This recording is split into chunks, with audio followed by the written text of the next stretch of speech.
Hello കൂട്ടുകാരെ, എല്ലാവർക്കും സുഖമാണല്ലോ? എല്ലാവർക്കും സുഖമെന്ന് വിശ്വസിക്കുന്നു. ഇനി ഞാൻ നിങ്ങളുമായിട്ട് ഷെയർ ചെയ്യുന്നത് സിമ്പിളായിട്ട് നമുക്കൊരു വഴുതനങ്ങ ഫ്രൈ ഉണ്ടാക്കാം. അപ്പോൾ നമുക്കിത് എങ്ങനെ ഉണ്ടാക്കുന്നതെന്ന് നോക്കാം. അതിന് മുമ്പായിട്ട് എൻ്റെ കൂട്ടുകാർ ആദ്യമായിട്ടാണ് എൻ്റെ വീഡിയോ ചാനൽ കാണുന്നത്, നമുക്ക് പ്ലീസ് എല്ലാവരും ചാനൽ സബ്സ്ക്രൈബ് ചെയ്യണം കേട്ടോ. സബ്സ്ക്രൈബ് ചെയ്യണം. അതുപോലെ തന്നെ ബെല്ലൈക്കും പ്രസ് ചെയ്തിട്ട് ഓളെന്ന് കൊടുത്താലേ ഞാൻ ഡെയിലി ഇടുന്ന വീഡിയോ നോട്ടിഫിക്കേഷൻ കിട്ടത്തുള്ളൂ. അപ്പോൾ നമുക്കിത് എങ്ങനെ ഉണ്ടാക്കും, ഇതിന് വേണ്ടുന്ന സാധനങ്ങൾ എന്തൊക്കെയാണെന്ന് നോക്കാം.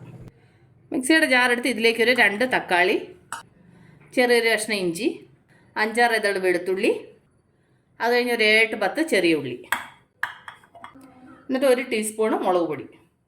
ഇനി ഇത് നന്നായിട്ടൊന്ന് അരച്ചുകൊണ്ട് വരാം. അത് കഴിഞ്ഞൊരു പാൻ അടുപ്പ് വെച്ച് ഇതിലേക്ക് ഒരു 1/4 കപ്പ് എണ്ണ ഒഴിച്ചു കൊടുക്കാം.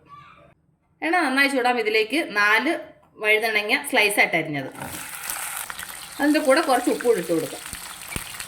ഇനി വഴുതനങ്ങ നന്നായിട്ടൊന്ന് ഫ്രൈ ആവണം. അപ്പോൾ അത് നന്നായിട്ടൊന്ന് ഫ്രൈ ആവും. ഇതിലപ്പോൾ നന്നായിട്ട് ഫ്രൈ ആയിട്ടുണ്ട്. ഇനി നമുക്കിത് എണ്ണയിൽ നിന്ന് മാറ്റാം. ഇനി അതേ എണ്ണയിലേക്ക് ഒരു 1/2 ടീസ്പൂൺ ജീരകം, എന്നിട്ട് ഒരു സവാള ചെറുതായിട്ട് അരിഞ്ഞത്, ഇതിൻ്റെ കൂടെ കുറച്ച് കറിവേപ്പിലയും കൂടി ഇട്ട് കൊടുക്കും. ഈ സവാള നന്നായിട്ടൊന്ന് ഫ്രൈ ആവും. ഇതിലപ്പോൾ സവാള നന്നായിട്ട് ഫ്രൈ ആയിട്ടുണ്ട്. ഇതിലേക്ക് നമ്മൾ അന്നേരം അരച്ച മസാല ഉണ്ടല്ലോ, അത് ഇതിലേക്ക് ഇട്ട് കൊടുക്കും. എന്നിട്ട് അതിൻ്റെ കൂടെ 1 ടീസ്പൂൺ മുളക് പൊടി, 1 ടീസ്പൂൺ മല്ലിപ്പൊടി, 1/2 ടീസ്പൂൺ ഗരം മസാല, എന്നിട്ട് ആവശ്യത്തിന് ഉപ്പ്. ഇനി ഇത് ഇത്രയും കൂടെ നന്നായിട്ട് മിക്സ് ചെയ്ത് ഈ മസാല നന്നായിട്ട് ഫ്രൈ ആവണം. ഇതിലപ്പോൾ മസാല നന്നായിട്ട് ഫ്രൈ ആയിട്ടുണ്ട്, അതിൻ്റെ പച്ചമണമൊക്കെ പോയിട്ടുണ്ട്. ഇനി നമുക്ക് ഇതിലേക്ക് കുറച്ച് വെള്ളം ഒഴിച്ചു കൊടുക്കാം. ഞാൻ ആ മിക്സിയുടെ ജാറ് കഴിയ വെള്ളം അതിലേക്ക് ഒഴിച്ചു കൊടുക്കും. എന്നിട്ട് ഇതൊന്ന് മിക്സ് ചെയ്യുക. ഇനി ഇതൊന്ന് ചെറുതായിട്ടൊന്ന് തിളക്കട്ടെ. ഇതിലപ്പോൾ തിളയ്ക്കാൻ തുടങ്ങിയിട്ടുണ്ട്. ഇതിലേക്ക് നമുക്ക് വഴുതനങ്ങ വറുത്ത് ഇട്ട് കൊടുക്കാം. എന്നിട്ട് നന്നായിട്ടൊന്ന് മിക്സ് ചെയ്യുക. എന്നിട്ട് ഇതൊരു 5 മിനിറ്റ് ഒരു ലോ ഫ്ലെയിമിൽ ഒന്ന് അടച്ചു വെച്ചൊന്ന് വേവിക്കാം. അപ്പോൾ ഒരു 5 മിനിറ്റായി, നമുക്ക് തുറന്ന് നോക്കാം.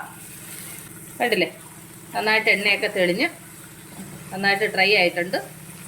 ഈ ഒരു പരുവത്തിൽ നമുക്ക് ഓഫ് ചെയ്യാം. അപ്പോൾ ചപ്പാത്തിയൊക്കെ തിന്നാനും ചോറിനും എല്ലാത്തിനും നല്ലതാണ് കേട്ടോ.